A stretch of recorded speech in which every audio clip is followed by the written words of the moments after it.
Good morning dear students.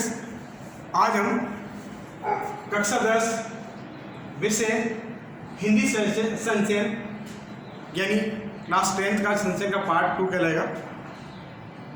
पाठ संख्या 3, पाठ का शीर्षक है टोपी शुक्ला। आज हम इस पाठ को पढ़ेंगे।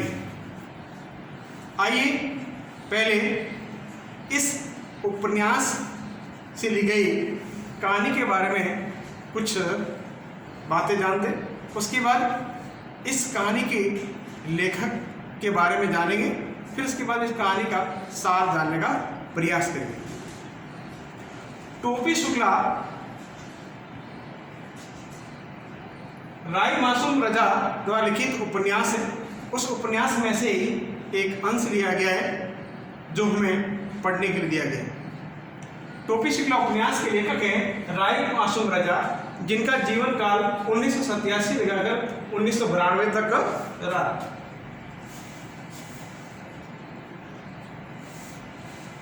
इनका जन्म गंगोली ग्राम गाजीपुर जिला उत्तर प्रदेश में हुआ। राय मासूम रजा ये कवि और कवि के साथ साथ कथाकार भी थे। इन्होंने महाभारत में भी पटकथाओं को लिखने का भी कार्य किया। उसके साथ साथ फिल्मी जगत के अंतर्गत उन्होंने अनेक फिल्मों की पटकथाएं, संवाद और गीत भी लिखी।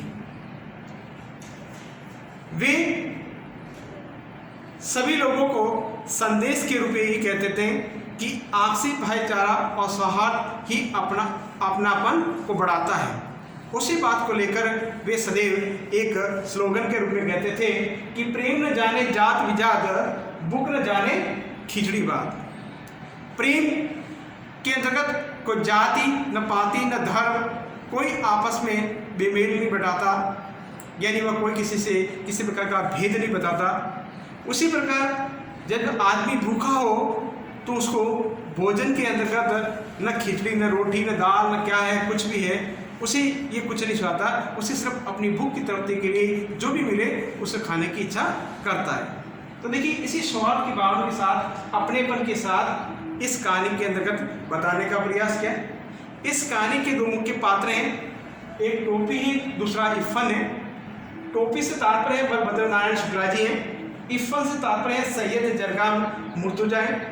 इन दोनों की पारिवारिक परिस्थितियों, परिवार के लोगों की सोच, परिवार के लोगों के द्वारा अपनापन, ये सारी बातें इस कहानी के माध्यम से लेखक ने बताने का प्रयास किया है।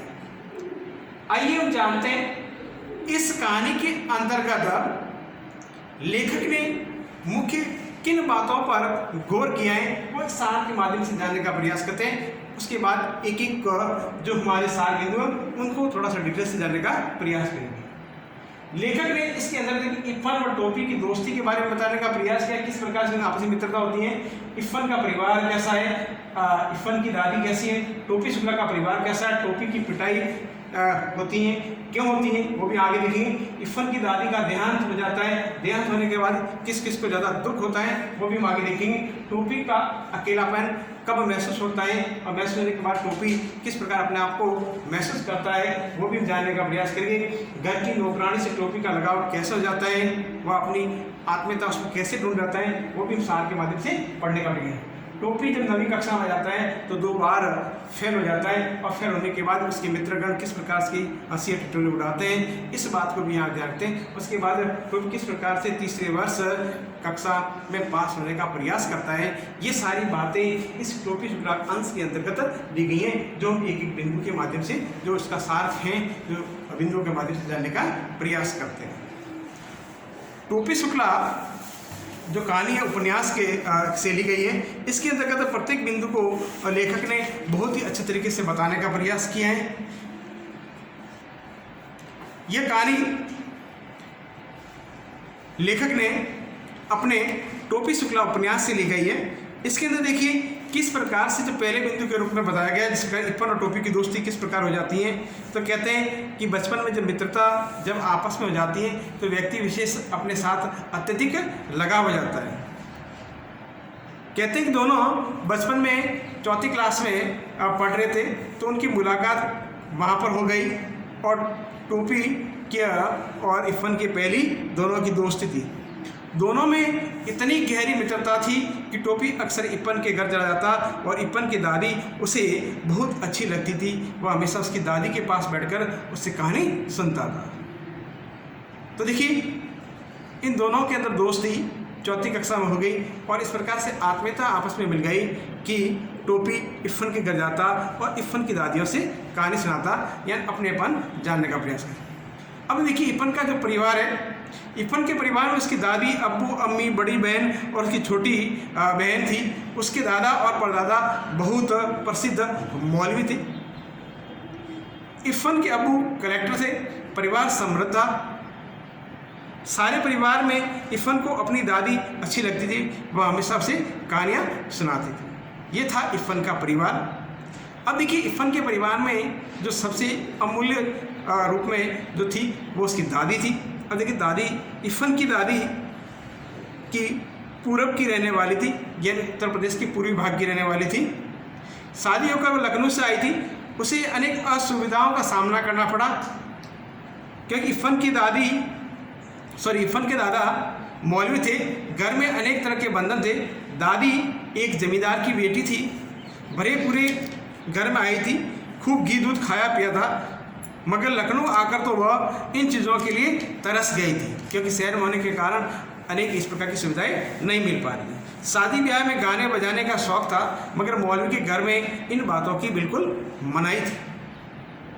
दादी हमेशा पूर्वी बोली बोलती थी। इफ़न के अब्बू चाहते थे कि इफ़न यह गंवारू बोली न बोले, मगर इफ़न था कि उसे दादी की बोली में ही उसे मज़ा आता था और दादी की यही बोली उसे दोस्ती टोपी को भी बहुत अच्छी लगने लगी और इसी बोली के कारण टोपी के घर में हंगामा भी हुआ था। आगे हम देखेंगे किस प्रकार से उसके घर में हंगामा हुआ था, किस प्रकार से टोपी अपने घर के परिवार के सदस्यों को, इफ़न के घर के परिवार के सदस्यों को जिन नामों से बुलाता है वह किस प्रकार से बुलाता है। तो इस प्रकार से घर के अंदर जब बुलाते हैं तो इफ़न के घर के शब्दों को जब टोपी ने अपने घर पर यूज़ किया तो उसकी टोपी की दादी किस प्रकार से टोपी पर गुस्सा कर लेती है, इन बातों को भी यहाँ पाठ के माध्यम से लेखक ने बहुत अच्छे तरीके से बताने का प्रयास किया।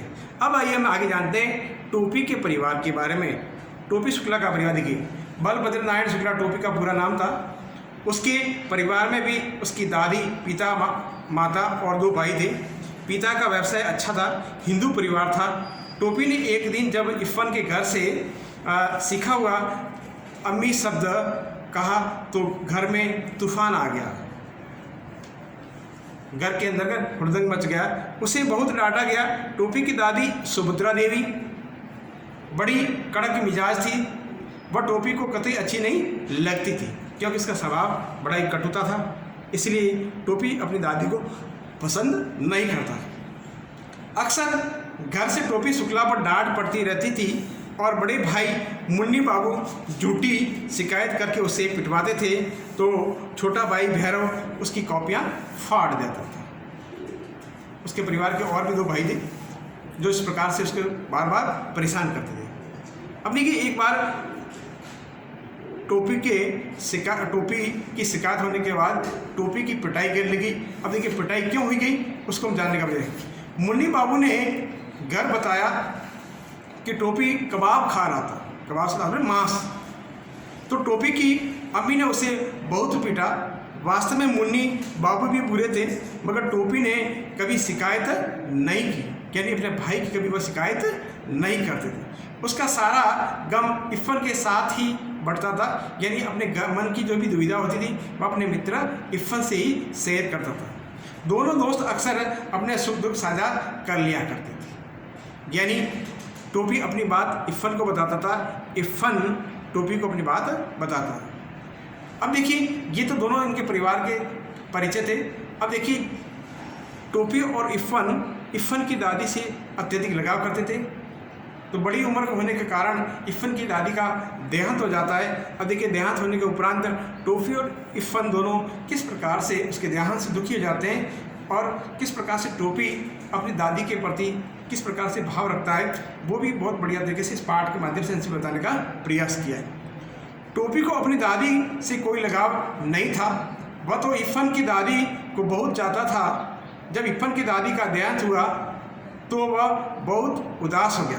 उसने इरफान से कहा कि तेरी दादी की जगह मेरी दादी क्यों न मर गई। उस दिन दोनों दोस्त खूब रोए।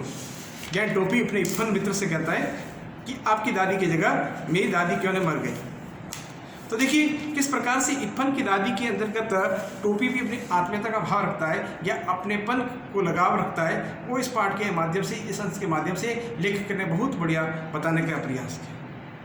क्योंकि बालक के अंतर्गत किसी प्रकार का भेदभाव नहीं होता, वह अपनेपन किसी भी श्रेणी के लोगों के अंदर ढूंढ सकता है।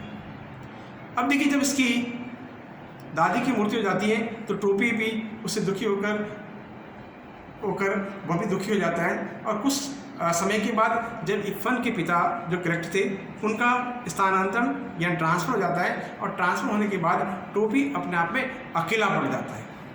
अब अकेले पड़ जाने के कारण देखिए वह क्या करता है। कहते हैं कि एक दिन इरफान के पिता का तबादला हो गया। इरफान के जाने के बाद टोपी शुक्ला इतना अकेला हो गया कि हमेशा उदास रहने लगा। उसका दिल कहीं नहीं लगता था। वह अकेलेपन के अंदर अपने घर और आसपास की जगहों में गुजारने लगा।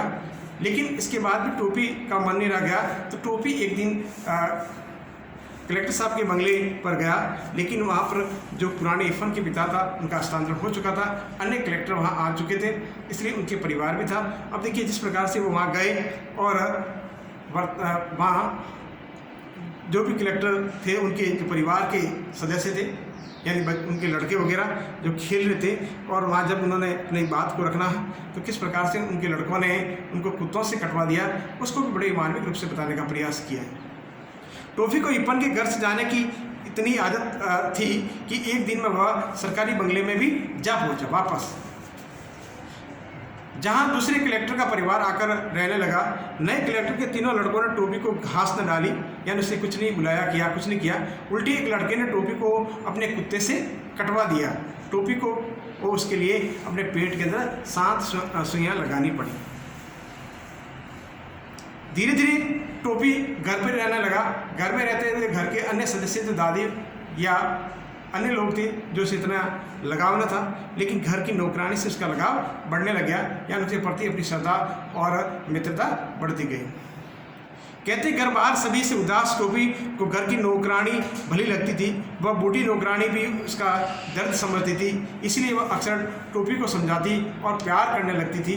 टोपी भी उसके आंचल की चाह में अपने सब दर्द भूल जाता था, या नौकरानी के साथ भी अपने प्रेम भाव से रहता और उनसे जो भी अपनी बातें थी वो उनको बताने का प्रयास करता।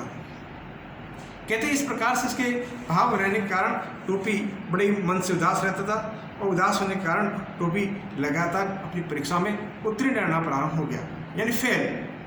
कहते हैं कि टोपी शुक्ला 9वीं कक्षा में 2 बार फेल हो गया। एक बार घर के कामों की वजह से नहीं पढ़ पाया, और दूसरे साल उसे बुखार हो गया, और तीसरे वर्ष भी वह जब पास हुआ तो 3rd डिवीज़न से पास हुआ।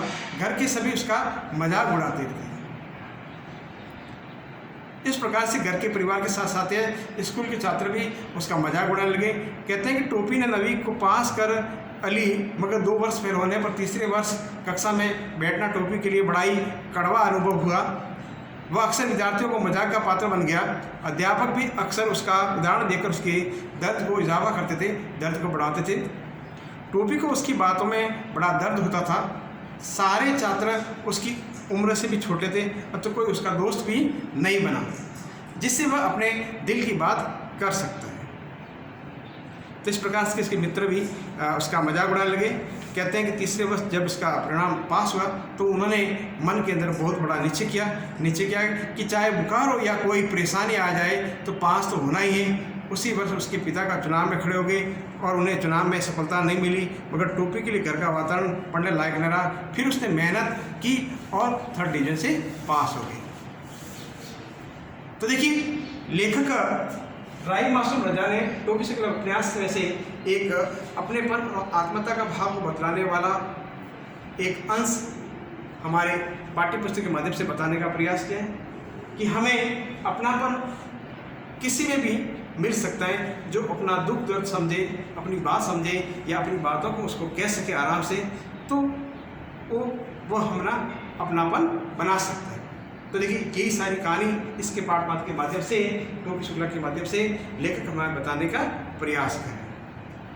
धन्यवाद।